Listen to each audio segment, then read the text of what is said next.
Before we start this next problem, I want to talk to you about an application of it. Let's talk about mixing paint, or even mixing food dye, or something like that. Let's say we want to mix blue and yellow together. If I'm not mistaken, I think that gives you green, right? I know these colors don't show very well in this video, but maybe you can get the idea. So if we mix blue and yellow together, we're going to get some shade of green. Well, what if for some reason I wanted this shade of green instead? Maybe I would need to add more yellow. Who knows? So you can see that depending on how much of the different colors you add, it would determine the shade of green that you get. We may even need to throw in yet another color, right, to end up with this shade of green, or maybe even some white if we're mixing paint. So in this one, maybe we would need to throw in a little bit of black, because that's a pretty dark green right there. So you're talking about mixing different amounts of liquids together. Remember, we're talking about paint here, to end up with a different final version of those two things mixed together. Okay, that's the idea behind this next problem. If a scientist mixed 10% saline solution with 60% saline solution to get 25 gallons of 40% saline solution, how many gallons of 10% and 60% solutions were mixed? Well, let's see. These are the most fun ones because I got to draw buckets. Okay, now don't judge me on my buckets, okay? We're going to take these two buckets of stuff and add them together to end up with some big final bucket, right? It says we have 10% saline solution, so that's like way down here is saline, right? Only 10%, and we're mixing it with a 60%, which is just over half. So if we mix these two together, we want to end up with the 40%, which is just less than half in our final bucket. That's what that means. Alright, so we know that this one has 10% saline solution. This one has 60%. We want to end up with 40%. And we want our final amount to be 25 gallons.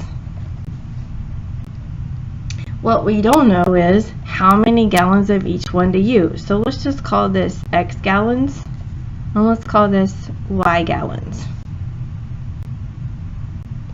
Well, if you take this whole bucket and mix it with this whole bucket, you should get 25 gallons, right? So we know one of our equations is X plus Y equals 25. Because we're mixing these two buckets together to get this one. So X plus Y equals 25. We also know that 10% of X plus 60% of Y has to equal 40% of 25.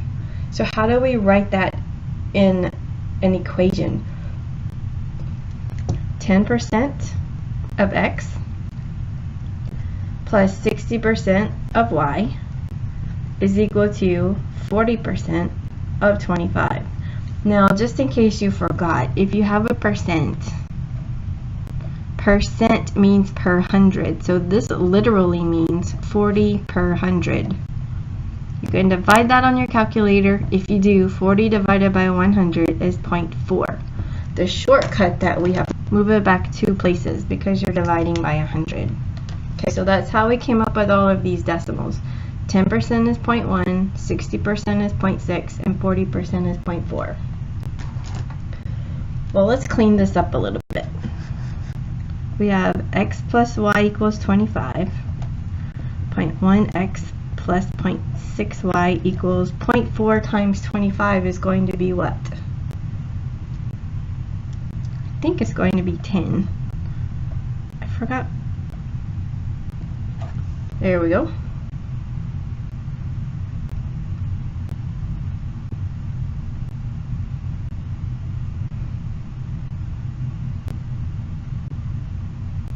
Let me just double check that. I actually don't know where my calculator is.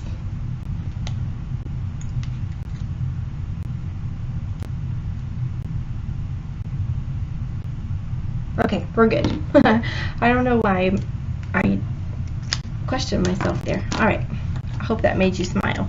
So now what we want to do is either solve using substitution or elimination. I'm going to go ahead and use elimination.